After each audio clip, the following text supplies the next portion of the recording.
It's time for your statewide Alabama weathercast.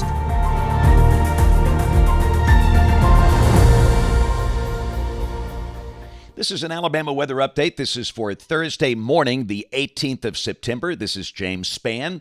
Alabama's weather really not changing much through the weekend. Let's begin this morning, as we like to do, with our amazing Skycam network. That's our Skycam at Russellville in Franklin County. Got a few scattered clouds there. Temperatures are pretty pleasant. This is a look at the Florence Skycam just up the road in northwest Alabama. We'll work our way down to the south. Good-looking view there coming from the north end zone of Bryant-Denny Stadium on the campus of the University of Alabama. The sky is clear in Tuscaloosa. On down to the south, this is the Alabaster Skycam. Got some valley fog there in Shelby County, just south of Birmingham. Montgomery looking good this morning. It's looking off to the west. You can see the Alabama State Capitol Dome there. Spanish Fort on the eastern shore of Mobile Bay. Off in the distance, the Mobile skyline.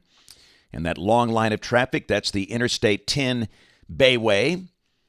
Fairhope, eastern shore, Mobile Bay. Looking awfully good this morning. And on the Gulf Coast, that's our Gulf Shore Skycam.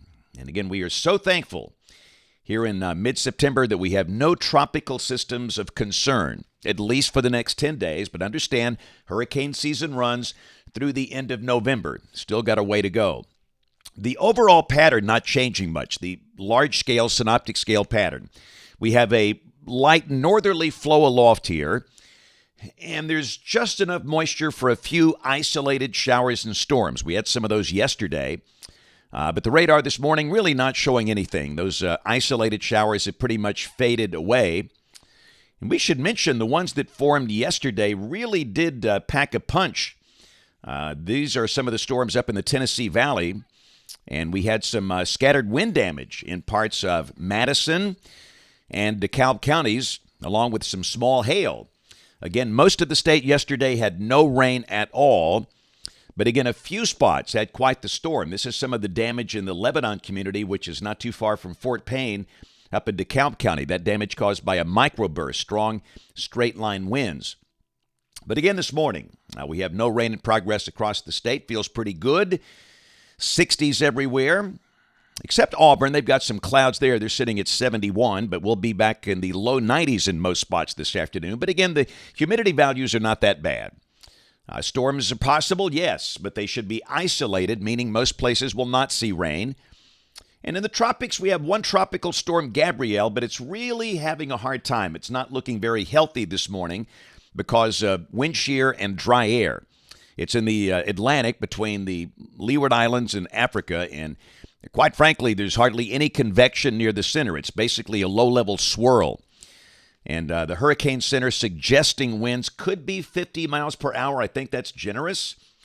It might not even be a tropical storm at this point. If this thing survives, it could become a minimal hurricane, but this thing is no threat to land. This will be turning north-northeast out to sea. This will be passing east of Bermuda Monday of next week. Maybe as a minimal hurricane, but again, no issues at all for the United States. And again, for the Gulf, we see no tropical storms, no hurricanes, at least for the next 7 to 10 days. So here we go, the 7-day forecast. First off, for the northern half of the state. Understand every day the chance of rain is not zero, but storms that form should be very isolated. Low 90s through Sunday. Then we do see evidence we could see a little better chance of at least scattered showers and storms toward the middle part of next week, with highs dropping back in the mid-80s. South Alabama, pretty much the same situation. Mostly sunny days and fair nights. Showers and storms very hard to find. Highs upper 80s and low 90s. That's the Alabama weather update this morning on the Alabama Weather Network.